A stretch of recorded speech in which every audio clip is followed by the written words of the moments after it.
Princess, bilis! Umuwi na tayo! Malapit na tayo sa bahay! Sakit lang naman, Bebang! Mabigat tong karga ko! Ano ba kasi yung dala-dala mo? Gulay! Pangkay ng gabi! Pasalubong ko kay nanay! Grabe naman yung pasalubong mo! Puno ng gabi! Panigurado! Matutuwa sa inyo sa Aling Tere! Ikaw, Bebang! Anong pasalubong mo kay Aling Sitang? Eto ho! Binilang ko si nanay ng brownies! Favorite niya to! Pang-sausaw sa kape! Wow! Brownies! Favorite ko rin yan, Bebang! Bigyan mo ako! Naku! Hindi pwede, Princess! Para kay nanay lang to! Para matuwa lang siya kapag dumating na ako! Please, Bebang! Bigyan mo ako! Kahit dalawa lang! Ayoko, no? Bebang! Huwag mo akong takbuhan! Bigyan mo akong brownies! Habulin mo muna akong, Princess! Oh no! Wait mo ako! Maiwan ka na! Mauna na ako! Kukawa! Buksan mo tong gate! Papasok ako! Anong kailangan mo, Iska? Bakit ang ingay-ingay mo? Gusto kong makausap si Aling Sitang! Papasukin mo ako! Hindi pwede. Natutulog si Nanay Sitang ko. Bawal siyang istorbohin. At ikaw, Iska, huwag ka nang pupunta rito dahil ako na ang anak ni Nanay Sitang, hindi na si Bebang. Hindi ko yung tunay na anak ni Aling Sitang, Pukawa. Uuwi rin si Bebang, kaya alis ka din dyan. Hindi ako papayag na makabalik pa si Bebang dito. Hindi ko hayaang makapasok siya sa bahay nila. Masama ka, Kukawa. Hindi ka maganda kaibigan ni Bebang. Umalis ka na dito, Iska. Kung ayaw mong gamitin ko yung laser ko sa'yo. Lagot ka kapag dumating si Bebang. Palalayasin ka niya. Makulit ka talaga, Iska. Maingay ka pa. Takbo! Ha ha ha ha ha. Ako na ang may-ari ng bahay. Hindi na si Bebang. Oh no! Bebang! Nasaan ka na ba? Umuwi ka na! Iska! Bebang! Sa wakas! Umuwi ka na rin! Oo! Kasama ko si Princess! Ayun na siya, ho! Nahuli! Bebang! Pengin na akong brownies! Ito na, Princess, ho! Kumuha ka na ng isa! Yay! Makain na ako! Ang talap! Bebang, saan ka ba galing? Hinahanap kita. Nagbakasyon kami sa probinsya, Iska. 10 araw kami dun ni Princess. Ganun ba? May masamang balita ko sa'yo, Bebang. May nangyayaring masama sa bahay nyo. Masamang balita? Ano yun? Huwag kang mabibigla. Si Kokowa Manika, siya na yung bagong anak na Aling Sitang. Ano? Totoo ba yun, Iska? Baka nagbibiro ka lang. Oo, totoo yung sinasabi ko. Dahil sobrang miss ka na ni Aling Sitang, si Kokowa na lang muna yung ginawa niyang anak. Kawawa naman pala si nanay. Namimiss niya na ako. Si Kokowa, nagari-harian. Ayaw niya akong papasukin sa bahay niyo. Siya na daw yung mayari. Grabe naman si Kokowa. Wala lang ako. Inangkin niya na yung bahay. Ay aba, pasaway naman niya si Kokowa. Agawan niya pa si Bebang. Bebang, kailangan mo nang umuwi sa inyo bago pa may magawang masama si Kokowa kay Aling Sitang. Tara na, umuwi na tayo. Samahan niyo ako. Iska, Princess. Princess, sumama ka na. Wait niyo ako. Kumakain pa ako.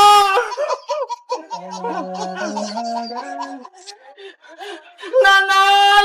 Nanay!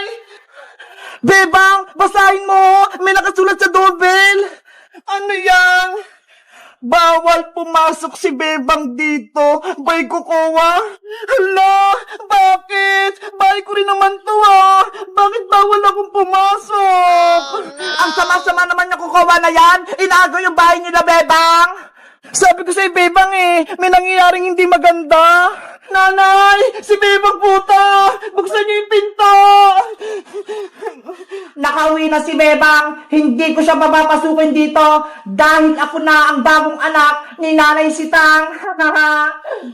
Guys, bawal na akong pumasok sa bahay namin. Sabi ni Kukuha, anong gagawin ko? Mag-comment lang kayo para sa part 3. Bye-bye!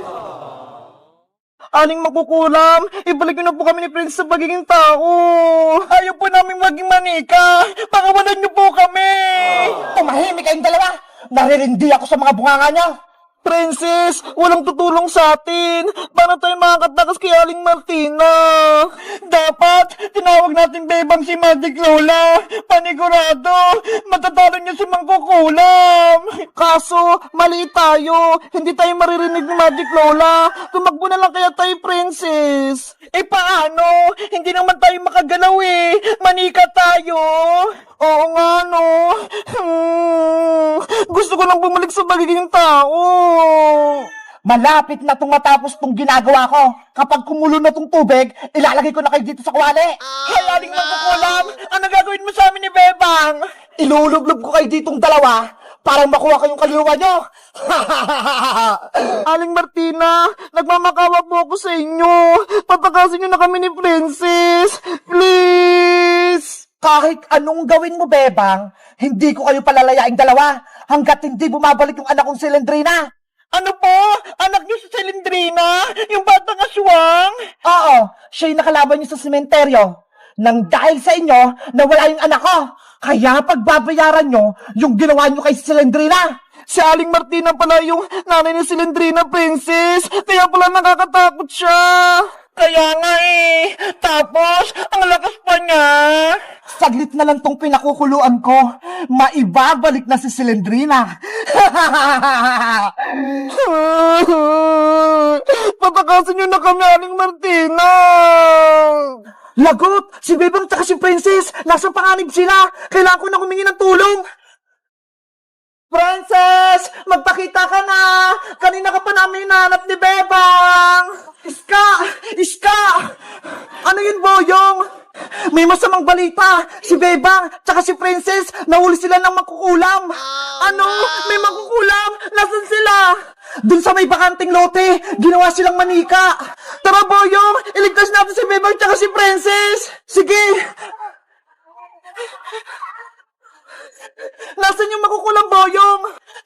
Ayun siya, Nina, Nina, Nina, no. Nina, Nina, Nina, no. Nina, Princess! Lagot na tayo!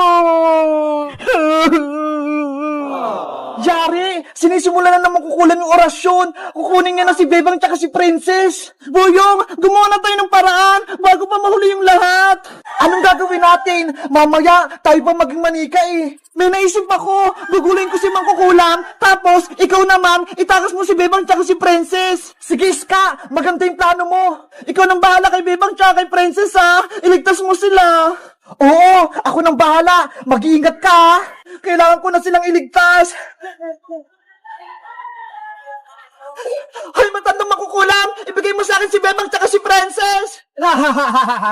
Sa wakas, nagpakita ka rin sa akin, Iska! Iska! Umalis ka rito! Gagawin ka rin manika ni Mangkukulam! Iniligtas ko kay Bebang! Huwag kayong mag-alala sa akin!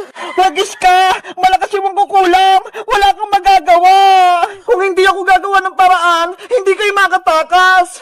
Tama yan, Iska! Lumapit ka sa akin! May ibibigay ako sa iyong pagkain! Kunin mo tong tinapay. Kainin mo. Masarap to. Iska! Huwag mo kainin yan! May kulam yan!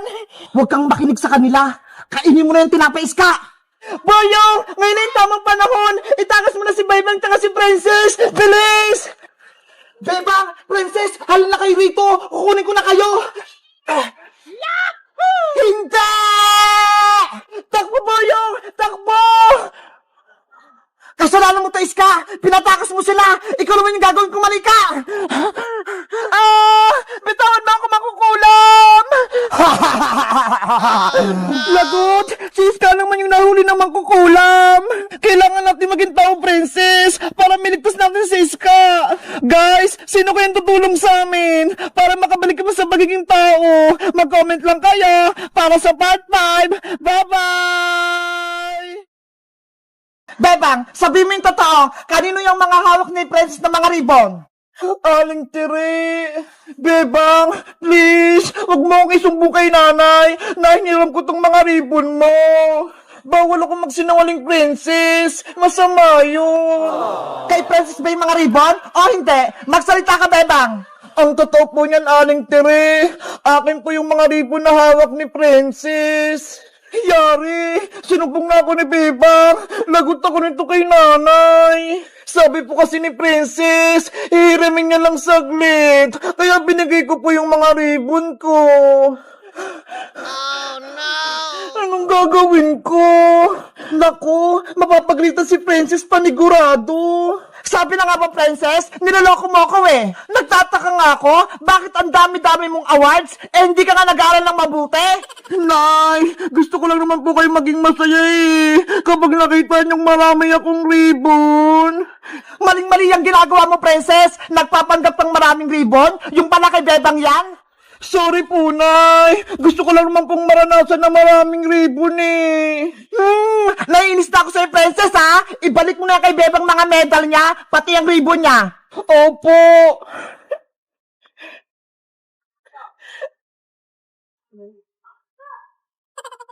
Bebang, eto na yung mga ribbon mo, ho. Tsaka medal mo. Tsaka tong certificate mo. Thank you, Princess. Binalik mo lahat to sa akin. Wow!